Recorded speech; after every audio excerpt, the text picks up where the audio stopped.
الحمدللہ رب العالمین والصلاة والسلام علی نبینا محمد وعلی آلہ وصحبہ اجمعین، اما بعد فاعوذ باللہ السمیع العلیم من الشیطان الرجیم۔ یا ایہا الذین آمنوا توبوا الی اللہ توبۃ نصوحا عسى ربکم ان یکفر عنکم سیئاتکم ویدخلکم جنات تجری من تحتها الانہار یوم لا یخزی اللہ النبی والذین آمنوا معہ۔ میرے دینی اور اسلامی بھائیوں اور بہنوں، اللہ رب العالمین کا عظیم احسان ہے کہ اس نے ہمیں رمضان جیسی عظیم نعمت عطا فرمائی، جس کے اندر ہم اپنی بہت ساری کمیاں ختم کر سکتے ہیں، اپنے اندر پائے جانے والے بہت سارے نقائص ہم دور کر سکتے ہیں۔ بلکہ اگر ہم غور کریں اور دیکھیں تو گنہگاروں کے لیے یہ مبارک مہینہ ایک عظیم نعمت ہے اور ایک عظیم تحفہ ہے، جس کے اندر گنہگار اور اللہ رب العالمین سے دور رہنے والے لوگ اللہ رب العالمین کو خوش کر سکتے ہیں، اور اللہ رب العالمین کے یہاں برے بندے ہونے کے باوجود وہ ایک عظیم اور اچھے انسان بن سکتے ہیں۔ اللہ رب العالمین نے فرمایا کہ اے مومنو، توبہ کرو اور خالص توبہ کرو، اس لیے کہ اس خالص توبہ کے ذریعے اللہ رب العالمین تمہارے گناہوں کو بھی معاف کر دے گا۔ اس توبہ کے ذریعے اللہ رب العالمین تمہیں جنت میں بھی داخل کر دے گا، قیامت کے دن نور عطا فرمائے گا۔ بہت ہی عظیم موسم ہے۔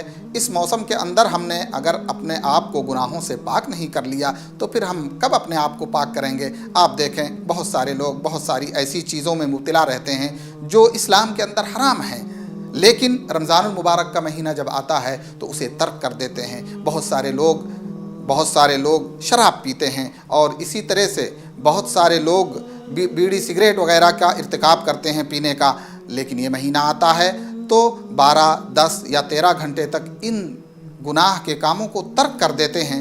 تو کیا یہ مبارک مہینہ ہمارے لیے چانس نہیں ہے کہ ہم ہمیشہ کے لیے ان گناہوں کے کاموں کو ترک کر دیں؟ کتنے بھائی ہیں جو بے نمازی ہوتے ہیں لیکن اس مہینے میں نمازی ہو جاتے ہیں؟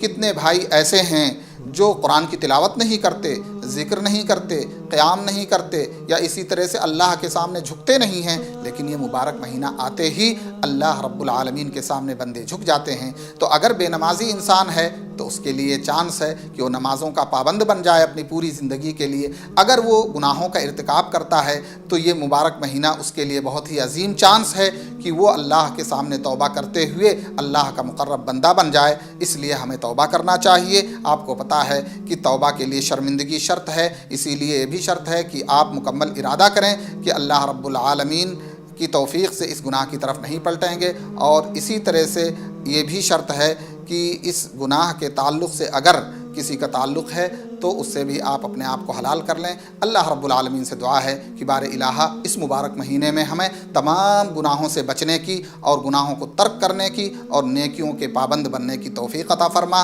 آمین۔ وآخر دعوانا ان الحمدللہ رب العالمین، وصلی اللہ علی نبینا محمد وعلی آلہ وصحبہ اجمعین۔